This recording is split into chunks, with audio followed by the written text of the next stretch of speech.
নিজেকে শক্তিশালী বহন করতে পারবে না। সব পরিস্থিতিতে মানুষকে টিকে থাকতে হলে এইভাবে কাজ করতে হবে। দুইটা গরুকে সমান ইকুয়ালিটি করে ভাগ করে দিতে হবে। শালার ভাবলাম মামা ঢাকা থাকে, খামারের কাজ পারবি না নে। এবার তো মনে হয় আমার মোবাইল হারাই নিয়ে লাগবে নি। 10 থেকে 12টা ছাগল রয়েছে। কি কাজ করে এরা? মামা একটা চ্যালেঞ্জ। কি চ্যালেঞ্জ? আপনি যদি এই খামারে একবেলা কাজ করতে পারেন হ্যাঁ। তাহলে আমার মোবাইলটা আপনার। কি সত্যি? এক বেলা কাজ করলে খামারে যদি করতে পারি তাহলে এই মোবাইলটা তুমি আমাকে দিয়ে দিবা? অবশ্যই। বন্ধুরা, আমার ভাগ্নে আমাকে চ্যালেঞ্জ দিয়েছে, যদি আমি এই খামারে এক বেলা যদি কাজ করি তাহলে এই ফোনটা আমাকে দিয়ে দেবে। আমি চ্যালেঞ্জটা অ্যাকসেপ্ট করলাম মামা, তুমি চিন্তা করো না, ফোনটা কিন্তু আমার হয়ে যাচ্ছে দেখা যাক ইনশাল্লাহ। চলুন শুরু করা যাক আজকের ভিডিও। খামারটা একটু পর্যবেক্ষণ করে দেখা উচিত কয়টা গরু আছে আর আমাকে কি কি কাজ করতে হবে আজকের দিনে। অসংখ্য গরুর সমাহার, গরুর মেলা বলা চলে, গরু হাটও বলতে পারেন আপনারা। এত গরুর কাজ এরা কিভাবে করে? 4 জন মিলে, মাঝে মাঝে 3 জনও থাকে। তো যাই হোক, আজকে আমি কাজ করে দেখাবো আপনাদের। শুরুতে আমি গরুর খের কাটবো, সাব্বিরের সাথে খের কাটবো। চলে আসুন বিল্লাল, তুমি দেখো শুধু যে আমি কিভাবে খের কাটি। সাব্বির তুমি করো। হ্যাঁ, ওই ঘুরে না দেন। এটা হচ্ছে ঘাস কাটা মেশিন। এই ঘাস কাটা মেশিন দিয়েই দিনে 1200 আটি, এইরকম আটি 1200 আটি ঘাস কাটতে হয়। এবং আমার সাথে যে রয়েছে সাব্বির নাম, এ আমার বাড়ির কর্মচারী। সাব্বিরকে বললাম তুমি নিচ থেকে টানো আর আমি ঘাসগুলো কাটি। আমার কাছে এগুলো ব্যাপার না, কারণ আমার আম্মুর হাতে আমি ছোটবেলায় অনেক কাজ করেছি। আমি যখন ক্লাস 5-এ পড়ি তখন থেকে আমার আম্মুর হাতের কাজ করি, যেহেতু আমার বাবা বাসায় থাকতো না, এখনও থাকে না তেমন। বন্ধুরা, আমি কিন্তু প্রথম রাউন্ড কমপ্লিট করে ফেলেছি। নেক্সট স্টেপ আবার শুরু করব।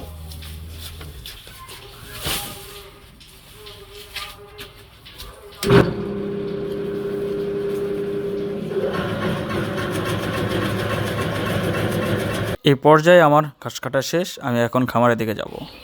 এই আটি প্রায় কত সাব্বির? 1300 আটি, প্রায় 1000 থেকে 1300 আটি প্রতিদিন কাটতে হয়। এই মেশিন দিয়ে কাটে এরা। এখন আবার গরু ঘরে চলে আসছি গোবর ক্লিন করার জন্য। এই যে বেলচা, বেলচা দিয়ে গোবর ক্লিন করব এই যে এইভাবে। আরে মামা, তোমার চ্যালেঞ্জ আমি অ্যাকসেপ্ট করে নিয়েছি। তুমি মনে করো না যে আমি কাজ পারি না, ঠিক আছে? আমি যথেষ্ট স্ট্রাগল করতে পারি। সব পরিস্থিতিতে মানুষকে টিকে থাকতে হলে এইভাবে কাজ করতে হবে। এই কাজ মামা, এই যে এই যে এইভাবে কাজ করতে হবে আমাদের। এইভাবে কাজ করতে হবে। বিদেশে কিন্তু মানুষ এভাবে কাজ করে, নিজের কাজ। মহিলারা বিদেশে মহিলারা নিজের কাজ নিজে করে, আর আমরা পুরুষ মানুষ বাংলাদেশের কাজ করতে গিয়ে নাক ছেটকায়। কই কি কাজ করে এরা, মানে কি বলবো, টাকা কি এমনি আসে ভাই? চলে আসো মামা, আসে।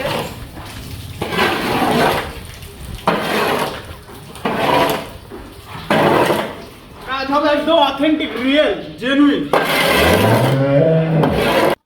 আপনারা কমেন্ট করে জানান আমি কি কাজটা সম্পূর্ণ করতে পারবো, আমি কি বিল্লালের চ্যালেঞ্জটা কমপ্লিট করতে পারবো। যদি দেখতে চান আমি কাজটি কমপ্লিট করতে পেরেছি কিনা, অবশ্যই সম্পূর্ণ ভিডিওটি দেখতে থাকুন। সাব্বির হচ্ছে চারি পরিষ্কার করতেছে। চারির মধ্যে যে নোংরা পানি গতকালকের, ওগুলো খাই নাই, এগুলো ফালা দিবে, তারপরে দিয়ে ঘাস দিয়ে দেবে, সাথে আমিও ঘাস দিয়ে দেবো। ঘুরে দাও, দাও এত দাও ভাই, কষ্ট করি। কোন দিক দিয়ে দেবো? এই কাজগুলো দেখতে মনে হচ্ছে অনেক ইজি, বাট ইজি না, অনেক পরিশ্রমের কাজ এবং শক্তি বুদ্ধিমত্তার প্রয়োজন। কোন গরুকে কতটুকু দিব সাব্বিরের কাছ থেকে জেনে নিলাম। এখন আমি ভাগাভাগি করে 2 জনকে সমান করে দিব। পুরোটা ডিব্বার যতগুলো খের আছে সবগুলো 2 জনকে, মাত্র 2টা গরুকে সমান ইকুয়ালিটি করে ভাগ করে দিতে হবে। তো আমি আবার ইকুয়ালিটির দিক থেকে খুবই ইকুয়াল। আমি যদি 1 মুঠ বেশিও যায় তাকে আমি বেশি দিব না, আমি ভাগ করে দিব। সুদক্ষতার সাথে আমি ভাগাভাগি করতেছি যাতে কেউ কম বেশি না পায়, তারা যেন আমার পর না রেগে যায়। আমি কিন্তু গাই দোয়াইতে পারি, দুধ দোয়াইতে পারি, ঠিক আছে? সব পারি, সব খামারে যাবতীয় কাজই পারি। দেখে আবার ভাবেন না যে আমি দেখানোর জন্য ভিডিও করতেছি, আমি কিন্তু আসলে ছোটবেলা থেকে কাজ করছি। আম্মুর হাতে। আমি মহতাব। ছোট্ট করে বলে দিলাম, আমি আর মহতাব ছোটোবেলা থেকে এই গরুর খামারে কাজ করেছি। যখন গরু 5-10টা ছিল তখন তো কোনো কর্মচারী রাখিনি, তখন আমি, আম্মু আর মহতাব মিলে এই খামারটা দেখাশোনা করতাম। তখন এত গরু ছিল না, যদি মনে করতাম 2-4টা কর্মচারী তখনও রাখতে পারতাম, কিন্তু আমরা রাখিনি কারণ আমাদেরও অভিজ্ঞতার প্রয়োজন ছিল। শুরুতেই সবাইকে দিয়ে সব কিছু হবে না, আমাদের আগে জানতে হবে, তারপরে শিখতে হবে, তারপরে পরিচালনা করতে হবে। বুদ্ধি থাকলে কি আর শ্বশুরবাড়ি ঘর জামাই থাকালা, দেখছেন? এইভাবে কাজ করতে হয়। এই কথাটি বলার অনেক কারণ রয়েছে। মানুষ 10 লাখ 20 লাখ টাকা খরচ করে বিদেশে চলে যায় শুধুমাত্র ওয়ার্ক পারমিটে, মানে কাজের ভিসাতে। 20 লক্ষ টাকা বাংলাদেশে যদি ইনভেস্ট করা যায়, ওর থেকে বেটার ওয়েতে আমরা বিজনেস করতে পারি এবং টাকা আর্ন করতে পারি। শুধুমাত্র আমাদের বুদ্ধি এবং শ্রমের প্রয়োজন। এর ফাঁকে আবার অনেকেই বলবেন, তাহলে কেন আপনি বিদেশে যাওয়ার জন্য এত লাফালেই পারতেছেন? ভাই, আমি স্টুডেন্ট ভিসাতে বিদেশে যাব। ওরে বাবারে, জান বাড়া গেছে তো। ওরে বাপরে, কষ্ট আছে, কষ্ট আছে ভাই। মামা পারতেছেন না নাকি? বসে রয়েছেন কে? কি পারতেছেন না মানে নাকি? একটু রেস্ট করতেছি। তুমি কি ভাবতেছো আমি পারবো না? পাগল, এ কাজ কোনো ব্যাপারই না। শালার ভাবলাম মামা ঢাকা থাকে, খামারের কাজ পারবিলানে। এবার তো মনে হয় আমার মোবাইল হারাই নিয়ে লাগবে নি। কাজের ফাঁকে একটু বাচ্চাকে আদর করতেছি। বাচ্চাটা অসুখ, শরীরটা দেখতেই বুঝতে পারতেছেন যে বাচ্চাটা কেমন হয়ে গেছে। ট্রিটমেন্ট চলতেছে, আম্মু নিজেই ট্রিটমেন্ট করে, অপারেশন করে, যেগুলো অপারেশন করা, ট্রিটমেন্ট করা, সকালে ওষুধ লাগাই দিচ্ছে আম্মুই। সো এমন আরও বাচ্চা আছে ওইদিকে, এদিকে রাখছে রোদের মধ্যে বাঁধে রাখছে। এগুলো আবার ভাববেন না যে কেউ পরে, এগুলো হচ্ছে বিলিয়ন দেখাও। এগুলো ভাববেন না যে আবার এগুলো পরে, এগুলো হচ্ছে আপনার গরুরই বাচ্চা যখন হয় ডেলিভারির সময় এগুলো কাজে লাগে। আচ্ছা, এই যে কত কিউট কিউট বাচ্চা না, কিউট কিউট আপু, সুন্দরী সুন্দরী আপা, সুন্দর লাগে। এখন আমি গাই দোয়াবো, মানে দুধ দহনের পালা। এটাও আমার চ্যালেঞ্জের মধ্যেই পড়ে। এই গাই দোয়ানোটাই সব থেকে কঠিনতম কাজ। শরীরের এবং হাতের পর্যাপ্ত শক্তির প্রয়োজন। শক্ত মজবুতের অধিকারী হতে হবে। বাটে নাই, চারটে বাল্টি থাকার কথা না।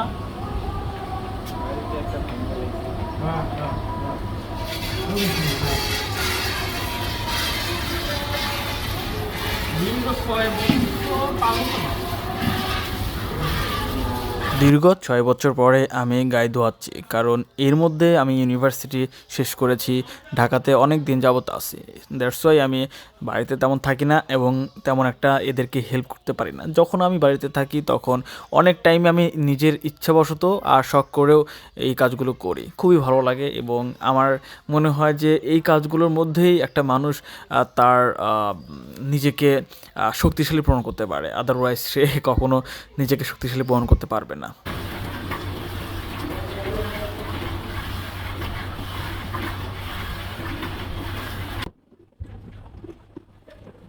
ও, অনেক দিন পর রে বাবা। না, যারা মনে করেন ভাই এরম এরম করলে দুধ বাড়ায়, এরম এরম করলে যদি দুধ বাড়ায় তাহলে তো সবাই ব্যক্ত। ঠিক আছে, এই দেখেন রগমগ কি হয়ে যায়। যারা গাই দোয়ায় তাদের পর্যাপ্ত শক্তি প্রয়োজন হয়। এমনি এমনি করলে গাই দোয়ানো হয় না, দুধ বাই হয় না, পর্যাপ্ত শক্তির প্রয়োজন। আমি ছোটবেলা না, ক্লাস 8 থেকে গাই দোয়াই, 7 থেকে গাই দোয়াই। আম্মু আমাকে শিখাইছিল, তখন এত গরু ছিল না, 10টা গরু ছিল। তখন থেকে আমি টুক টুক টুক করে গাই দোয়ানো শিখছিলাম আম্মুর কাছ থেকে। আলহামদুলিল্লাহ, প্রায় 300 কেজি দুধ প্রতিদিন সংগ্রহ করা হয় আমাদের এই গাভীগুলা থেকে। আর আমাদের এই খামারের 4 জন লোক কাজ করে থাকে প্রতিনিয়ত। শীতের দিন ছোট, প্রায় সন্ধ্যা লেগে গেছে, তাই ছাগলগুলোকে আমার ঘরে তুলতে হবে। চ্যালেঞ্জের মধ্যে আমার এটাও ছিল। আর আমার বাড়ির কর্মচারীরা এখন গায়ে দহন করতেছে, সো সবাই ব্যস্ত, তো ভাবলাম আমি এটা করে দিই। খালাকে বললাম, খালা একটু সামনে দাঁড়ান, আমি ছাগলগুলোকে ঘরে তুলে দিই। তো তারই আমি ঘরে তুলে দিচ্ছি। আমার বাড়িতে এখন মোটামুটি 10 থেকে 12টা ছাগল রয়েছে, সবই আম্মুর রাম ছাগল। তো আম্মুর হাতে নাকি সব কিছু হয়, আম্মু যা করতে চাই আলহামদুলিল্লাহ সব কিছুই খুব সুন্দরভাবে হয়ে যায় এবং একটা থেকে 10টা 20টা 30টা 40টা এভাবে একটা পাবনার মধ্যে নাম্বার 1 খামারি হয়েছে। সে কিন্তু ন্যাশনাল অ্যাওয়ার্ড পেয়েছে। Dairy icon selection 2024 world milk day. My mother was awarded as a woman entrepreneur out of 51 nominees or members across the whole country or Bangladesh. So বুঝতেই পারতেছেন সারা বাংলাদেশ মিলে 51 জন সিলেক্টেড, তার মধ্যে আমার আম্মু একজন। ভাই এত দূর আমার আম্মু এমনি এমনি আসতে পারিনি, কঠোর পরিশ্রম এবং ত্যাগ তিতিক্ষার পর আজকের এই পর্যন্ত। সবাই আমার আম্মুর জন্য দোয়া করবেন এবং এই খামারটার জন্য সুন্দরভাবে পরিচালনা করতে পারে আমার আম্মু। তাহলে চ্যালেঞ্জে কিন্তু আমি জিতে গিয়েছি। আজকে আমি সারাদিন গরু ফার্মে কাজ করছি, জব করেছি, গায়ে দোয়ানো, গরু ঘাস দেওয়া, গোবর ফালানো, সব কিছু আমি করেছি। তো মামা তোমার ফোনটা দিয়ে দাও। ফোন না নিলে হয় না মামা। আরে মামা তুমি তো বললা যে চ্যালেঞ্জ মামা, আপনি করতে বললে ফোন দিয়ে দেবো, না হলে দেবো না, আমাকে একটা কিছু দিতে হবে। তো আমি তো করে ফেলেছি, আনতাম। তুমি ভাবছিলে যে আমি কিছু পারি না, ঢাকায় থাকি, পড়াশোনা করেছি, ফোনটা পেয়ে গেছি। যদি আপনারা এরকম চ্যালেঞ্জ আমার সাথে ধরতে চান বা নিতে চান, অবশ্যই আমার কমেন্ট বক্সে কমেন্ট করবেন। আর এই ভিডিওটি কেমন লেগেছে অবশ্যই আমাদেরকে জানাতে ভুলবেন না। আসসালামু আলাইকুম।